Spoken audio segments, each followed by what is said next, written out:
Hi hello good morning friends.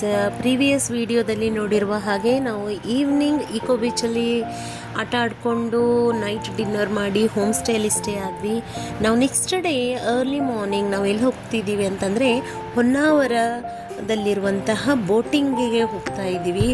Boating ಅಂದರೆ ಹಿನ್ನೀರಿನ boating ಅಂತಲೇ ಒಂದು ಪ್ರಸಿದ್ಧಿಯನ್ನು ಪಡೆದಿದೆ. ಇದು ಹೇಳಬೇಕೆಂದರೆ ಇತ್ತೀಚಿನ ವರ್ಷಗಳಲ್ಲಿ ಹೊನ್ನಾವರವು ಕರ್ನಾಟಕದ ಕೇರಳ ಎಂದು ಕರೆಯಲ್ಪಡುವಷ್ಟು ಜನಪ್ರಿಯವಾಗಿದೆ. ಅಂದರೆ ಇಲ್ಲಿ ಪ್ರೀ ವೆಡ್ಡಿಂಗ್ ಶೂಟ್ಸ್ಗಳಾಗಲಿ, ಆಮೇಲೆ ಫೋಟೋಶೂಟ್ಸ್ಗಳಾಗಲಿ, ಡಿಜಿಟಲ್ನಂತಹ ಮಾಧ್ಯಮಗಳ ವರದಿ ಪ್ರಕಾರ ನೋಡಬೇಕಂದ್ರೆ ತುಂಬ ಫೇಮಸ್ ಆಗಿದೆ. ಇದು ಸಂಜೆ ಅಥವಾ ಮುಂಜಾನೆ ಸಮಯದಲ್ಲಿ ದೋಣಿ ವಿಹಾರ ನಿಮಗೆ ಮಾಡಲಿಕ್ಕೆ ಸಿಗುತ್ತದೆ. ಒಂದು ಅತ್ಯುತ್ತಮ ಅನುಭವ ನೀವು ಪಡಿತೀರಾ ಅಂತಲೇ ನಾವು ಹೇಳ್ಬೋದು. ಇಲ್ಲಿ ನಾವು ಹೊನ್ನಾವರಕ್ಕೆ ಬೋಟಿಂಗ್ ಏನು ಹೋದ್ವಲ್ಲ, ಅಲ್ಲೆಲ್ಲ ತುಂಬ ಚೆನ್ನಾಗಿ ಫೋಟೋಸ್ಗಳನ್ನೆಲ್ಲ ತೊಗೊಂಡ್ವಿ ಫ್ರೆಂಡ್ಸ್. ತುಂಬ ಚೆನ್ನಾಗಿದೆ.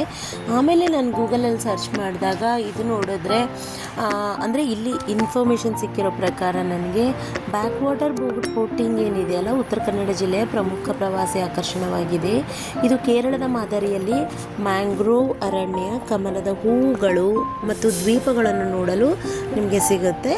ಮಿನಿಮಮ್ ಅಂದರೆ 2 ರಿಂದ 3 ಗಂಟೆಗಳ ಬೋಟ್ ರೈಡ್ ಇರುತ್ತದೆ ಅಂತಲೇ ನಾವು ಹೇಳ್ಬೋದು. ದೋಣಿ ವಿಹಾರವು ಪ್ರತಿದಿನ ಬೆಳಗ್ಗೆ 5:30 ರಿಂದ ಸಂಜೆ 6:30ವರೆಗೆ ಲಭ್ಯವಿದ್ದು, ಬೆಲೆಗಳು ಸುಮಾರು ಅಂತಂದರೆ ನಿಮಗೆ ಚಾರ್ಜ್ ಮಾಡೋದಂದರೆ 3 ಅವರ್ಸ್ಗೆ ನಿಮಗೆ ಮಿನಿಮಮ್ ಒಂದು 3000 ಸ್ಟಾರ್ಟ್ ಆಗುತ್ತೆ ಅಂತಲೇ ಹೇಳ್ತಾರೆ. ಬಟ್ ನಾವು ಹೋಗಿರೋದು just half an hour 1 hour ರೈಡಿಗೆ ಹೋಗಿ ಬಂದ್ವಿ. ಅಲ್ಲಿ ತೆಗೆದಿರುವಂಥ ಕೆಲವೊಂದು ಫೋಟೋಸ್ಗಳನ್ನು ನಾನು ಅಪ್ಲೋಡ್ ಮಾಡಿದ್ದೀನಿ. ತುಂಬ ಚೆನ್ನಾಗಿದೆ. ಹೊನ್ನಾವರ್ಗೆ ಹೋದರೆ ಈ ಸ್ಪಾಟ್ ಮಿಸ್ ಮಾಡಬೇಡಿ. ಅಲ್ಲಿ ನೀವು ಕೆಲವೊಂದು ಫೋಟೋಸ್ಗಳನ್ನು ಶೂಟ್ ಮಾಡೋಕ್ಕಂತೂ ಸಖತ್ತಾಗಿದೆ ಸ್ಥಳ. ಆಮೇಲೆ ಪ್ರೀ ವೆಡ್ಡಿಂಗ್ ಶೂಟ್ಗಳಂತೂ ತುಂಬ ಆಗ್ತವೆ. ನಾವು ಹೋಗ್ಬೇಕಾದ್ರೂ ತುಂಬ ಜನ ಅಂದರೆ ವೆಡ್ಡಿಂಗ್ ಶೂಟ್ಸ್ಗಳು ನಡೀತಾ ಇತ್ತು. ಅಲ್ಲಿ ಪ್ರೀ ವೆಡ್ಡಿಂಗ್ ಶೂಟ್ಸ್ಗಳು ನಡೀತಾ ಇತ್ತು, ನೋಡಿದ್ವಿ. ನಾವು ಕೆಲವೊಂದು ಫೋಟೋಸ್ಗಳನ್ನು ತೊಗೊಂಡ್ವಿ. ಅಲ್ಲಿ ನಾನು ತೆಗೆದಿರುವಂಥ ಕೆಲವೊಂದು ಫೋಟೋಸ್ಗಳನ್ನು ಅಪ್ಲೋಡ್ ಮಾಡಿದ್ದೀನಿ. ಹಾಯ್ ಫ್ರೆಂಡ್ಸ್, ಇವಾಗ ನೋಡ್ತಿರೋದು ಫೋಟೋಸ್ಗಳು. ನಾನು ಅಲ್ಲಿ ತೆಗೊಂಡಿರುವಂಥ ಕೆಲವೊಂದು ಫೋಟೋಸ್, ನಾವು ಏನು ಗ್ರೂಪಲ್ಲಿ ಹೋಗಿದ್ವಲ್ಲ ಅಲ್ಲಿ ಫೋಟೋಸ್ಗಳನ್ನು ಅಪ್ಲೋಡ್ ಮಾಡಿದ್ದೀನಿ. ಇದು ಆದ ನಂತರ ಫೋಟೋಶೂಟೆಲ್ಲ ಆದ ನಂತರ ನಾವು ಹೋಗಿರೋದು ಮುರುಡೇಶ್ವರ ಟೆಂಪಲ್ಗೆ ಹೋಗಿಬಿಟ್ಟು ಅಲ್ಲಿ ದೇವರ ದರ್ಶನ ಮಾಡಿ, ಅಲ್ಲಿ 17th ಫ್ಲೋರ್ಗೆ ಮೇಲ್ಗಡೆ ಹೋಗಿಬಿಟ್ಟು ಅಲ್ಲಿನೂ ನಾವು ನೋಡ್ಕೊಂಡು ಬಂದ್ವಿ. ಒಳಗಡೆ ಇದು ಆಚೆ ಕಡೆ ಇರೋ ವಿಡಿಯೋ ಇದು ನೀವು ನೋಡ್ತಾ ಇರೋದು. ಚೆನ್ನಾಗಿದೆ. ನಾನು ಫಸ್ಟ್ ಟೈಮ್ ಹೋಗಿರೋದು ಫ್ರೆಂಡ್ಸ್ ಮುರುಡೇಶ್ವರ ನಾನು ನೋಡೇ ಇರಲಿಲ್ಲ, ವೀಡಿಯೋಸಲ್ಲಿ ನೋಡಿರೋದು. ಇದು ಎಲ್ಲಿದೆಪ್ಪ ಅಂತ ಅಂದ್ಕೊಂಡಿದ್ದೆ. ಆ್ಯಕ್ಚುಲಿ ಇದು ಮುರುಡೇಶ್ವರ ದೇವಸ್ಥಾನ. ಒಳಗಡೆ ಅಂದರೆ ಆಚೆ ಕಡೆ ಅಂತೂ ನಾವು ಹೋಗಿರೋದು ಐ ಥಿಂಕ್ ಮೇ ಬಿ 11:30 ಆಗಿತ್ತು ಅನಿಸುತ್ತೆ. ತುಂಬ ಬಿಸಿಲಿತ್ತು.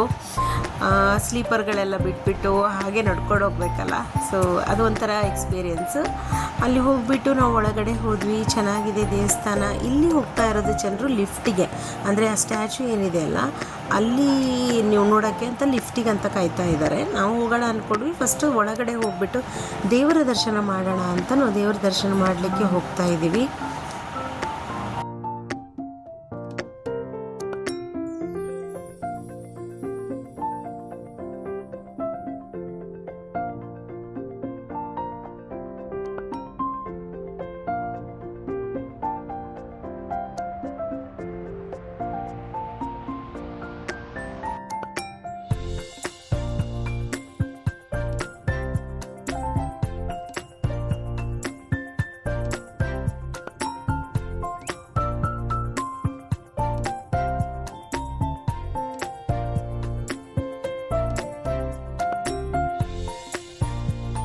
ಇದೇನು ವಿಡಿಯೋ ನೋಡ್ತಾ ಇದ್ದೀರಲ್ಲ ಫ್ರೆಂಡ್ಸ್, ದೇವಸ್ಥಾನದ ಆಚೆ ಕಡೆ. ಯಾಕಂದರೆ ದೇವಸ್ಥಾನದ ಒಳಗಡೆ ನಿಮಗೆ ಫೋಟೋ ಮತ್ತು ವಿಡಿಯೋ ತೊಗೊಳ್ಳೋಕ್ಕೆ ಅವಕಾಶವಿಲ್ಲ.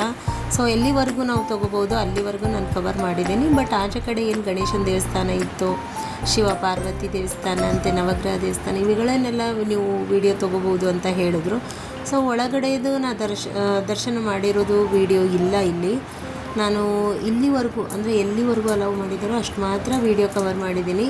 ಆಮೇಲೆ ಆಚೆ ಕಡೆ ಬಂದಮೇಲೆ ಗಣೇಶನ ದೇವಸ್ಥಾನ ನೋಡ್ತೀರಾ ನೋಡಿ. ಇಲ್ಲಿ ದರ್ಶನ ಮಾಡಿಬಿಟ್ಟು ಇಲ್ಲಿ ಗಣೇಶನ ದೇವಸ್ಥಾನದಲ್ಲಿ ನಾನು ಕೇಳಿದೆ ವಿಡಿಯೋ ತೊಗೋಬೋದಾ ಅಥವಾ ಫೋಟೋ ತೊಗೋಬೋದಾ ಇಲ್ಲ ಅಂತ. ಅವ್ರು ತೊಗೊಳ್ಳಿ ಅಂತ ಹೇಳಿದ್ರು. ವಿಡಿಯೋ ಮಾಡಿ ಸುತ್ತ ಎಲ್ಲ ದೇವಸ್ಥಾನದ ಒಂದು ಪ್ರದಕ್ಷಿಣೆ ಹಾಕಿಬಿಟ್ಟು ನಾವು ಶಿವನ ಸ್ಟ್ಯಾಚು ಏನಿದೆಯಲ್ಲ ಅದು ನೋಡೋಕ್ಕೆ ಹೋಗೋಣ ಅಂತ ಅಂದ್ಕೊಂಡ್ವಿ. ಬಟ್ ಅದನ್ನು ತುಂಬ ಸುತ್ತಾಕೊಂಡು ಹೋಗಬೇಕು ಅಂತ ಹೇಳಿದ್ರು. ಯಾಕಂದರೆ ಆಚೆ ಕಡೆ ಇದೆ, ತುಂಬ ದೊಡ್ಡದು ಅಲ್ವಾ ಶ್ರೀ ಶಿವನ ಸ್ಟ್ಯಾಚು. ಸೊ ಅದಕ್ಕೆ ನಾವು ಏನು ಮಾಡಿದ್ವಿ, ಇದೆಲ್ಲ ದರ್ಶನ ಮಾಡ್ಕೊಂಡ್ಬಿಟ್ಟು ಲಿಫ್ಟಿಗೆ ಹೋಗೋಣ ಅಂತ. ಅಲ್ಲಿ ಟಿಕೆಟ್ ಇದೆ ನಿಮಗೆ, ಅಡಲ್ಟ್ಸ್ಗೆ ಅಂತ ಚೈಲ್ಡ್ಗೆ ಅಂತ ಇಂತಿಷ್ಟು ಅಮೌಂಟ್ ಇದೆ. ಆ ಅಮೌಂಟ್ ಪೇ ಮಾಡಬೇಕು, ನೀವು ಟಿಕೆಟ್ ತೊಗೊಂಡ್ಬಿಡ್ಬೇಕು. ಲಿಫ್ಟಿಗೆ ಕರ್ಕೊಂಡು ಹೋಗ್ತಾರೆ. ಅಲ್ಲಿ ನೀವು ನೋಡ್ಬೋದು ಅಲ್ಲಿ ಮೇಲ್ಗಡೆ. ಇಲ್ಲಿ ಎಲ್ಲ ದೇವಸ್ಥಾನದ ದರ್ಶನ ಮಾಡಿಕೊಂಡು ನಾವು ಇವಾಗ ಲಿಫ್ಟ್ ಕಡೆ ಹೋಗೋಣ ಮೇಲೆ ಅಂತ ಹೋಗ್ತಾ ಇದ್ದೀವಿ. ಬಿಸಿಲು ಬೇರೆ ಆಗಿತ್ತು. ಆ್ಯಕ್ಚುಲಿ ಶಿವನ್ ಸ್ಟ್ಯಾಚು ಏನಿದೆಯಲ್ಲ ಅಲ್ಲಿ ಕೆಳಗಡೆ ಹೋಗೋಣ ಅಂತ ಇತ್ತು, ಬಟ್ ನಮಗೆ ಟೈಮ್ ಕವರ್ ಆಗಲಿಲ್ಲ. ಯಾಕಂತಂದರೆ ಮುರುಡೇಶ್ವರ ಆದ ನಂತರ ನಾವು ಇದಕ್ಕೆ ಹೋಗೋಣ, ವಿಭೂತಿ ಫಾಲ್ಸ್ಗೆ ಹೋಗೋಣ ಅಂತ ಬೇರೆ ಪ್ಲ್ಯಾನ್ ಮಾಡ್ಕೊಂಡಿದ್ವಿ. ಸೊ ಬೇಗ ದರ್ಶನ ಮಾಡ್ಕೊಂಡ್ಬಿಟ್ಟು ಲಿಫ್ಟಿಗೆ ಮಾತ್ರ ಹೋಗಬೇಕು ಅನ್ನೋದೊಂದು ಆಸೆ. ಯಾಕಂತಂದರೆ ಶಿವನ್ ಸ್ಟ್ಯಾಚು ಮೇಲಿಂದ ನೋಡೋಣ ಅಂತ. ಸೊ ನಾವು ಇಲ್ಲಿ ಲಿಫ್ಟಲ್ಲಿದ್ದೀವಿ. ಇಲ್ಲಿ ನಿಮಗೆ ಲಿಫ್ಟಲ್ಲಿ ಅವ್ರು ಇರ್ತಾರೆ. ನಿಮಗೆ 17th ಫ್ಲೋರ್ಗೆ ಸ್ಟಾಪ್ ಮಾಡ್ತಾರೆ ಡೈರೆಕ್ಟಾಗಿ. ನಿಮ್ಗೆ ಯಾವುದೇ ಫ್ಲೋರಲ್ಲಿ ಸ್ಟಾಪ್ ಇಲ್ಲ. ಅಲ್ಲಿ 17th ಫ್ಲೋರ್ಗೆ ಮಾತ್ರ ಕರ್ಕೊಂಡು ಹೋಗೋಕ್ಕೆ ಬರೋಕ್ಕೆ, ಅಂದರೆ ಆಪ್ರೇಟರ್ಸ್ ಇರ್ತಾರೆ ನಿಮಗೆ. ಅಲ್ಲಿ ಜನಗಳಿಗೆ ಮಾತ್ರ ಅವಕಾಶ ಇಲ್ಲ. ಅಲ್ಲಿ ಅವರೇ ಆಪ್ರೇಟ್ ಮಾಡ್ತಾರೆ, ಅಲ್ಲೊಬ್ಬರು ಇರ್ತಾರೆ ಒಳಗಡೆ ಲಿಫ್ಟಲ್ಲಿ.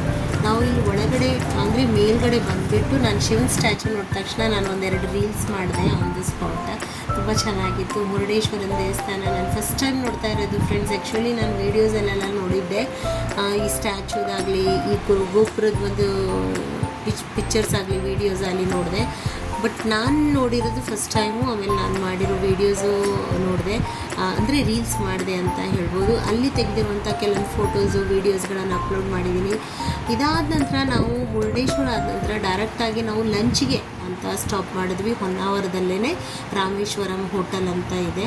ಅಲ್ಲಿ ನಾವು ಲಂಚ್ಗೆ ಇಳ್ಕೊಂಡು ಊಟ ಮಾಡಿಕೊಂಡು ಅಲ್ಲಿಂದ ನಾವು ವಿಭೂತಿ ಫಾಲ್ಸ್ಗೆ ಹೋದ್ವಿ.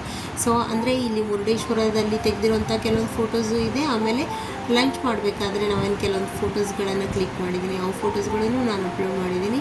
ಸೊ ನೆಕ್ಸ್ಟ್ ವಿಡಿಯೋದಲ್ಲಿ ನಾನು ನಿಮಗೆ ತೋರಿಸ್ತೀನಿ ವಿಭೂತಿ ಫಾಲ್ಸ್ ಹೇಗಿತ್ತು, ಅದ್ರದ್ದು ಎಕ್ಸ್ಪೀರಿಯನ್ಸು. ಸೊ ನನ್ನ ವಿಡಿಯೋ ತಪ್ಪದೆ ನೋಡಿ. ನಿಮಗೆ ಲೈಕ್ ಆದರೆ, ಇಷ್ಟ ಆದರೆ ಕಮೆಂಟ್ ಮಾಡಿ. ನನ್ನ ಯೂಟ್ಯೂಬ್ ಚಾನಲನ್ನು ಫಾಲೋ ಮಾಡಿ friends. See you then next video. Bye.